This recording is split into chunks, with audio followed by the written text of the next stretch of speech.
গত সেপ্টেম্বরের ২০ বা ২১ তারিখে যখন প্রফেসর মোহাম্মদ ইউনূস জাতিসংঘের অধিবেশনে রওনা দিলেন, তখন তার সঙ্গে কিছু ইউনিক লোকজন, রাজনীতিবিদ আমরা দেখতে পাইছিলাম। সেখানে মির্জা ফখরুল ইসলাম আলমগীর বিএনপির তরফে ছিলেন, জামাতের লোক ছিলেন, এনসিপির লোক ছিলেন, এবং তার বাইরে বিএনপির পররাষ্ট্র বিষয়ক উপদেষ্টা তিনিও ছিলেন। তো এই যে রাজনীতিবিদরা প্রফেসর মোহাম্মদ ইউনূসের সঙ্গে জাতিসংঘের অধিবেশনের জন্য আমেরিকা গেলেন, তো সেখানে যাওয়ার পরে এই গত 10 দিন বা 11 দিন তারা সেখানে থাকলেন, কিন্তু তারা এই জাতিসংঘের অধিবেশনের বাইরে সেখানে কার সঙ্গে কি আলাপ করছেন বা কি আলাপ করেন নাই, বা সেখানে তাদের রাজনৈতিকভাবে এখানে যাওয়ার উদ্দেশ্য কি ছিল,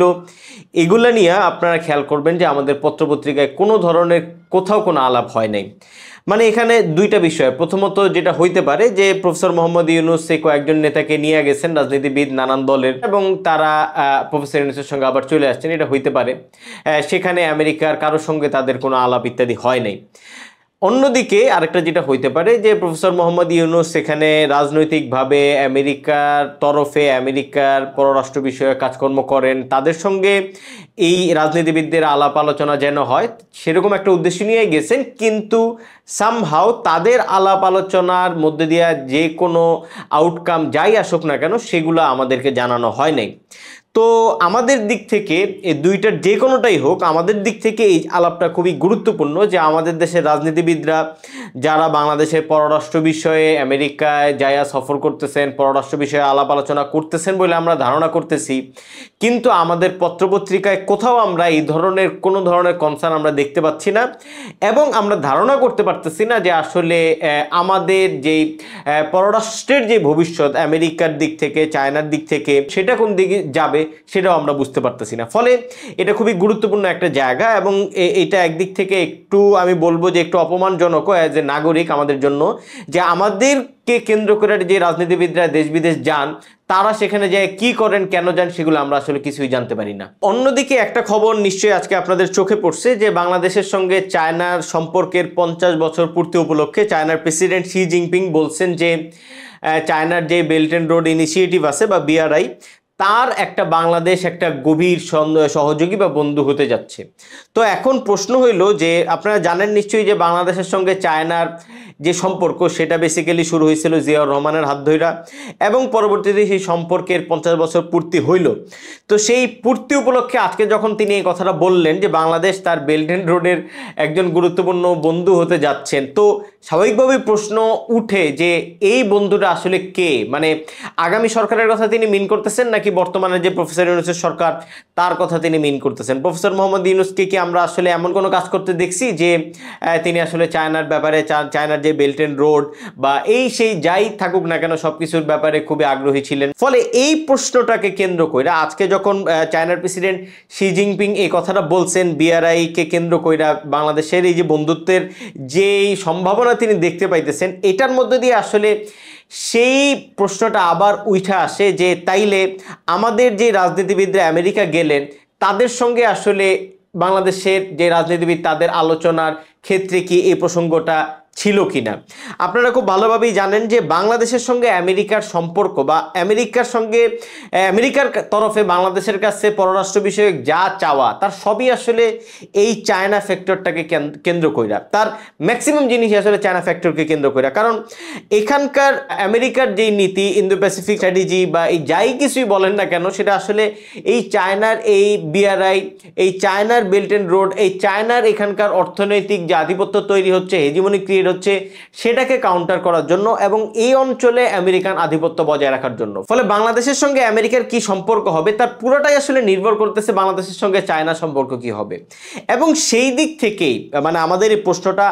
আরো জোরালোভাবে উঠতেছে বা আমাদের আরো জোরালোভাবে প্রশ্নটা করার সুযোগ তৈরি হইতেছে যে তাইলে আমাদের রাজনীতিবিদরা যে আমেরিকা গেলেন এবং তাদের সেখানে যে তারা অবস্থান করলেন, সেখানে তারা আসলে আমেরিকার সঙ্গে কি আলাপ করলেন। পত্রিকার পাতা দেখা হইলেও আমরা আসলে কি বুঝবো যে আমাদের পরবর্তী যে রাজনৈতিক দলগুলো ভোট করবে বা সরকারে আসতে পারে, বিএনপি হোক, জামাত হোক, তারা আসলে কার কি প্রপোজিশন, চায়নার ব্যাপারে তাদের কি প্রপোজিশন, আমেরিকার ব্যাপারে তাদের কি প্রপোজিশন, বা এখানে বিআরআই বলেন বা আমেরিকার সঙ্গে কাজ করার ক্ষেত্রে মানে ইন্দো প্যাসিফিক স্ট্র্যাটেজি বলেন, এইসব ক্ষেত্রে কার কি প্রপোজিশন সেগুলো কিন্তু আমরা দেখার এবং বোঝার সুযোগ পাইতেছি না। এবং এইটা না বোঝা পর্যন্ত আমরা আসলে বুঝতেছিও না আমাদের পররাষ্ট্র আসলে আগামী সরকারের ক্ষেত্রে বা প্রফেসর ইউনূসের দিক থেকেও ইভেন চায়নার দিকে ঝুঁকে আছে নাকি আমেরিকার দিকে ঝুঁকে আছে। একটা বিষয় আমি খুব স্পেসিফিকলি বলতে চাই যে বাংলাদেশের এই মুহূর্তে পররাষ্ট্র বিষয়ক আলাপ আলোচনার যে প্রধান দুইটা উপাদান, রোহিঙ্গা এবং আমাদের যেই রাখাইন হিউম্যানিটেরিয়ান করিডোর বা আরাকান আর্মির সঙ্গে আমাদের সম্পর্ক কি হবে, বা মায়ানমার জান্তার সঙ্গে আমাদের সম্পর্ক কি হবে, এই দুইটা সাবজেক্ট যে আমাদের পররাষ্ট্র বিষয়ক প্রধান দুই উপাদান, এবং যেই দুইটা সাবজেক্ট নিয়ে আমরা সবসময় আমেরিকান কাউন্টার পার্টির সঙ্গে বা চায়নার সঙ্গে বা যে কারোর সঙ্গে আলাপ আলোচনা করি, এবং প্রফেসর ইউনূস যে দুইটা প্রসঙ্গেই আসলে গত এক বছর ধরে তার পররাষ্ট্রটাকে কন্টিনিউ করতেছেন, এই দুইটা সমস্যাই কিন্তু বেসিক্যালি এই চায়নার এই বেল্ট অ্যান্ড রোড ইনিশিয়েটিভের পেট থেকে উঠে আসা, এবং এই দুইটা ঘটনায় বেসিক্যালি সেই চায়না আমেরিকার দ্বন্দ্বের ভিতর থেকে উঠে আসা। আপনারা যারা রোহিঙ্গা বিষয়টা সমস্যাটা ভিতর থেকে দেখতে চেষ্টা করেন বা দেখেন, তারা খুব ভালোভাবেই জানেন যে মায়ানমারের মধ্যে যে জাতিগত বিরোধ বা যাই বলি না কেন, সেটা যখন রোহিঙ্গা নিধন বা রোহিঙ্গার জাতিগত নিধনের রূপ নিচ্ছিল, তখন চীন কিন্তু এই জিনিসটাকে সমর্থন করছিল, এবং চীন এই জিনিসটা সমর্থন করার পিছনে একমাত্র কারণ ছিল যে মায়ানমার সরকার হোক, মায়ানমার আর্মি হোক, মায়ানমারের জনগণ হোক, সব কিছুর সঙ্গে তারা আসলে অ্যালাই থাকতে চায়। এবং এই অ্যালাই থাকার মধ্য দিয়ে তারা যেটা চায় যে তাদের যে বেল্ট অ্যান্ড রোড বলেন, এই টোটাল এই অঞ্চলে তাদের যে আধিপত্য, ইকোনমিক আধিপত্য এবং অন্যান্য যত ধরনের আধিপত্য আছে, এবং সেখানে যেহেতু মায়ানমার একটা বড় ফ্যাক্টর, ফলে তারা আসলে সেই মায়ানমারের কাছ থেকে সেগুলো যেন উঠায় নিয়ে আসতে পারে। এবং আপনারা জানেন যে রাখাইনই বেসিক্যালি চায়নার সরাসরি বে অফ বেঙ্গলে নামার একমাত্র রাস্তা, এবং আপনারা জানেন যে বে অফ বেঙ্গলে থেকে চায়না সরাসরি গ্যাস পাইপলাইনও আছে, যেখান থেকে তারা আসলে আফ্রিকা থেকে বা অন্যান্য জায়গা থেকে যেসব তেল আসে সেগুলো এই পাইপলাইন দিয়ে সরাসরি চায়নায় যায়। এবং অন্যদিকে এইটা যদি কোনোভাবে কাজ না করে, তাইলে তাদের সেই মালাক্কা টালাক্কা প্রণালী হইয়া চায়নায় এইসব মানে জাহাজ টাহাজ নিতে হবে। অন্যদিকে তারা এই রাখাইনে মানে চায়না এই রাখাইনে একটা ডিপসি পোর্ট করতেছে, এবং সেখানে তারা একটা ইকোনমিক অঞ্চল বানাইতেছে, এবং সাগরে নামার জন্য, বে অফ বেঙ্গলে নামার জন্য যে রাখাইন অঞ্চলটা চায়নার দরকার, শুধু এই কারণেই, জাস্ট এই কারণেই আমেরিকারও আসলে এই রাখাইন অঞ্চলটা একইভাবে দরকার, যে চায়না যদি পুরা এই অঞ্চলটাকে পুরা এই মানে পোর্ট বা যাই বলি না কেন সব যদি তাদের নিজেদের কাছে নিয়ে নেয়, ফলে আমেরিকার যে ইন্দো প্যাসিফিক স্ট্র্যাটেজি বা তার যে এই অঞ্চলে আধিপত্য ধরে রাখার জন্য তার যা যা দরকার, সাপ্লাই চেইনটা তার কন্ট্রোলে রাখার জন্য তার যা যা দরকার, তার আসলে তা রক্ষা করা হয় না। ফলে আমরা জানি যে আরাকান আর্মিকে আমেরিকা সাপোর্ট করলো, বা আরাকান আর্মির মধ্য দিয়ে তারা আসলে এই মুহূর্তে রাখাইন অঞ্চল পুরোটা অলমোস্ট দখলই করে ফেলছে। এখন যেটা ফ্যাক্টর দাঁড়াইছে, আপনারা খুব ভালোভাবেই জানেন যে রাখাইন অলমোস্ট আরাকান আর্মি দখল করে ফেলছে। অ্যাট দ্য সেম টাইম চায়নার এখানে যে প্রকল্পগুলো আছে, ডিপসি পোর্ট বলেন বা ইকোনমিক অঞ্চল বলেন, বা তার যে গ্যাস পাইপলাইন আছে, এই মানে গ্যাস পাইপলাইনও ইভেন সামটাইম যেটা অলরেডি চলমান, সেটাও কিন্তু অলরেডি নানা ধরনের হুমকির মুখে পড়তেছে। ফলে অন্যদিকে তার ডিপসি পোর্ট এগুলা ঝামেলার মধ্যে আছে। ফলে এই আরাকান আর্মি এবং এই আরাকান অঞ্চল, এই পুরো জায়গাটাই এখন হয়ে গেছে যে চায়না আমেরিকা সম্পর্কের একদম মৌলিক জায়গা, এবং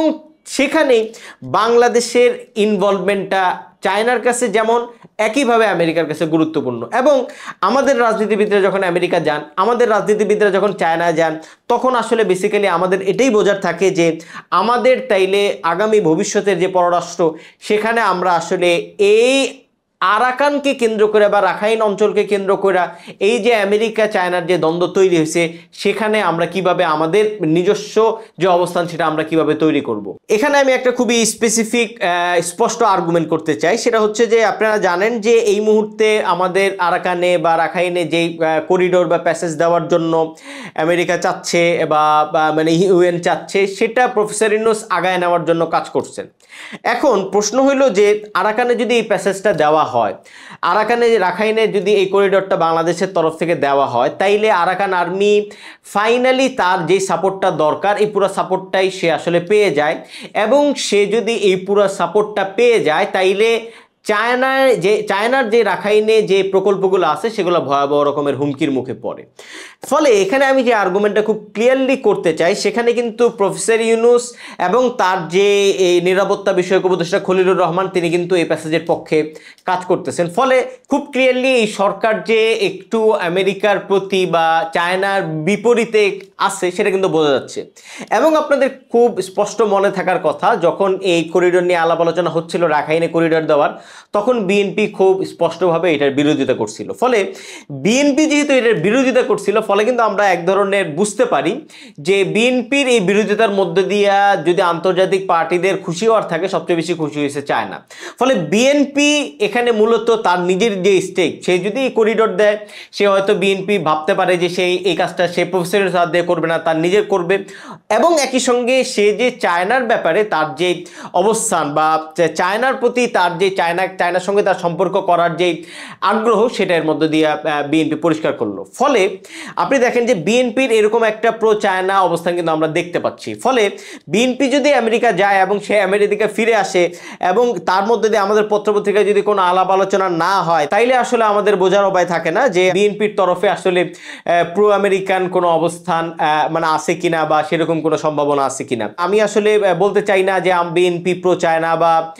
জামাত প্রো আমেরিকা বা এরকম ইত্যাদি ইত্যাদি, কিন্তু আমাদের যেটা বোঝার দরকার বাংলাদেশের নাগরিক হিসেবে এবং পত্রপত্রিকার জায়গায়